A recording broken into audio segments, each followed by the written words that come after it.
मान लीजिए दुश्मन देश की सीमा पर एक बड़ा सैन्य बेस तैयार है और भारत उसे बिना कोई परमाणु हथियार चलाए सिर्फ 10 मिनट में मिट्टी में मिला सकता है। और अब सोचिए, ये सब एक ऐसी मिसाइल से हो सकता है जिसे दुश्मन रोक ही नहीं सकता। नाम है प्रलय।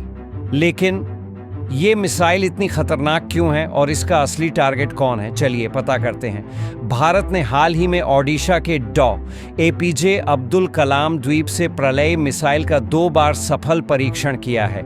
ये कोई आम मिसाइल नहीं है, ये एक क्वाज़ी बैलिस्टिक मिसाइल है, यानी इसमें बैलिस्टिक और क्रूज मिसाइल दोनों की ताकत है। 500 किलोमीटर तक दुश्मन के किसी भी टारगेट को बिना किसी नुकसान के पिन पॉइंट प्रिसीजन से तबाह कर सकती है। और ख़ास बात, ये सिर्फ कन्वेंशनल यानी गैर परमाणु हमलों के लिए बनाई गई है, मतलब न्यूक्लियर हथियार की ज़रूरत ही नहीं। प्रलय का सबसे बड़ा ट्रम्प कार्ड है इसकी तकनीक। ये एक सॉलिड प्रोपेलेंट से चलने वाली मिसाइल है, यानी इसे स्टोर करके कहीं भी कभी भी बिना किसी प्रेप टाइम के लॉन्च किया जा सकता है। और इसका गाइडेंस सिस्टम सो एडवांस्ड कि जीपीएस जैमिंग भी इसका कुछ नहीं बिगाड़ सकता। इसे मैन्यूवरेबल ट्रैजेक्टरी के लिए डिज़ाइन किया गया है, मतलब ये हवा में अपनी दिशा बदल सकती है, जिससे दुश्मन के मिसाइल डिफेंस सिस्टम्स भी इसे इंटरसेप्ट नहीं कर पाते। यानी दुश्मन को लगेगा कि वो सुरक्षित है, लेकिन हमला ऊपर से नहीं, किसी और एंगल से आएगा, जैसे आसमान से आया हुआ सरप्राइज ट्विस्ट। अब सवाल उठता है, भारत को प्रलय जैसी मिसाइल की जरूरत क्यों पड़ी? क्योंकि आज का युद्ध सिर्फ टैंक और गोलियों का नहीं, बल्कि स्मार्ट, तेज और सटीक हमलों का है। प्रलय उस मॉडर्न बैटलफील्ड के लिए बना है जहां आपको तेजी से जवाब देना होता है और न्यूक्लियर हथियार चलाना एक ऑप्शन नहीं होता।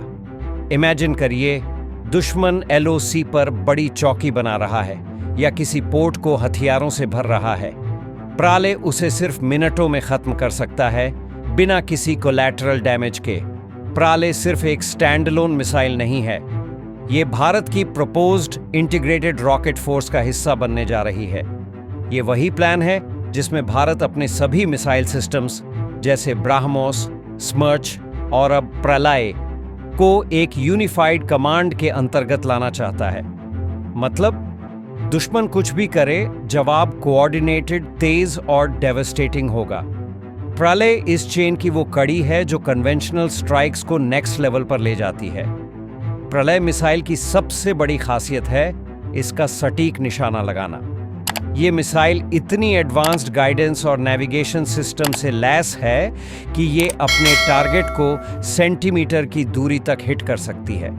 मतलब जब भारत इस मिसाइल को लॉन्च करता है तो दुश्मन को कोई भी कोलैटरल डैमेज या सिविलियन कैजुअल्टीज का खतरा नहीं रहता। यहां बात सिर्फ ताकत की नहीं बल्कि जिम्मेदारी की है। प्रलय की डिज़ाइन ऐसी है कि ये शांति बनाए रखने में मदद करे, न कि अनावश्यक तबाही मचाए। इसलिए इसे सर्जिकल स्ट्राइक के लिए बनाया गया है, जहां सिर्फ उस खास लक्ष्य को नष्ट किया जाए जो खतरा पैदा कर रहा हो। इसका मतलब ये भी है कि भारत को अपनी सुरक्षा के लिए परमाणु हथियारों पर निर्भर रहने की जरूरत नहीं पड़ेगी। युद्ध की स्थिति में अगर कन्वेंशनल विकल्प इतने प्रभावी हों तो एस्केलेशन को रोका जा सकता है। इसलिए प्रलय की ये यूजर इवैल्यूएशन ट्रायल्स इतनी महत्वपूर्ण हैं, क्योंकि इन ट्रायल्स से साबित हुआ है कि ये मिसाइल अब तैयार है युद्ध के मैदान में उतरने के लिए। इसकी ये क्षमता भारत को ज्यादा डिप्लोमेटिक लेवरेज भी देती है। विरोधी देशों को ये एहसास दिलाती है कि भारत की ताकत केवल परमाणु हथियारों तक सीमित नहीं है। अब बात करते हैं प्रलय के असली टारगेट की। 500 किलोमीटर की रेंज इसे बेहद वर्सेटाइल बनाती है। पाकिस्तान की कई सेंसिटिव मिलिट्री सुविधाएं जैसे कि लॉन्च पैड्स, एम्यूनिशन डिपोज और आतंकवादी प्रशिक्षण कैंप प्रलय की मारक क्षमता के दायरे में आते हैं। ये मिसाइल किसी भी बड़े बेस को मिनटों में पूरी तरह तबाह कर सकती है, जिससे दुश्मन की ताकत न सिर्फ खत्म होगी बल्कि उसके मनोबल पर भी बड़ा झटका लगेगा। चीन के साथ भी सीमाएं तनावपूर्ण हैं, खासकर लद्दाख क्षेत्र में। प्रलय की रेंज से चीन के वेस्टर्न थिएटर कमांड के कई स्ट्रेटेजिक बेसेस कवर होते हैं। इसका मतलब है कि भारत अपने पड़ोसियों को यह संदेश दे रहा है कि वह अपने सीमाओं की सुरक्षा के लिए पूरी तरह तैयार है और उसकी जवाबी कार्रवाई तेज और सटीक होगी। साथ ही प्रालय की मैन्यूवरेबिलिटी और क्वाजी बैलिस्टिक ट्रेजेक्टरी की वजह से ये मिसाइल एनिमी के रेडर और मिसाइल डिफेंस सिस्टम्स को चकमा दे सकती है। दुश्मन को पता भी नहीं चलेगा कि हमला कब हुआ और कब खत्म। यहाँ तक कि अगर दुश्मन मल्टीपल लेयर्स की सुरक्षा रखता है तो भी प्रालय के स्वरूप में बदलाव और तेजी से दिशा बदलने की क्षमता उसे रोक पाना लगभग असंभव बना देती है। अब बात करते हैं प्रालय और भारत की दूसरी मशहूर मिसाइल ब्राह्मोस के बीच के फर्क की। ब्राह्मोस को दुनिया की सबसे तेज सुपरसोनिक क्रूज मिसाइल माना जाता है। ये मिसाइल समतल रास्ते से टारगेट तक पहुंचती है बहुत कम समय में, लेकिन प्रालय की रणनीति बिल्कुल अलग है। ये क्वासी बॉलिस्टिक मिसाइल होती है, जिसका मतलब है कि ये जमीन से ऊपर उठती है, फिर अपनी दिशा और ऊंचाई बदलती है और फिर तेजी से नीचे गिरती है। इस तरह की उड़ान से दुश्मन के एयर डिफेंस सिस्टम्स को यह अनुमान लगाना मुश्किल हो जाता है कि मिसाइल कब और कहां हमला करेगी। यदि ब्राह्मोस दुश्मन के सामने सीधे हमला करता है तो प्रालय उसे ऊपर से घेरता है, जैसे एक शिकारी जो अपने शिकार को घेर लेता है। जब ये दोनों मिसाइलें एक साथ इस्तेमाल की जाती हैं तो दुश्मन के लिए रक्षा करना लगभग नामुमकिन हो जाता है।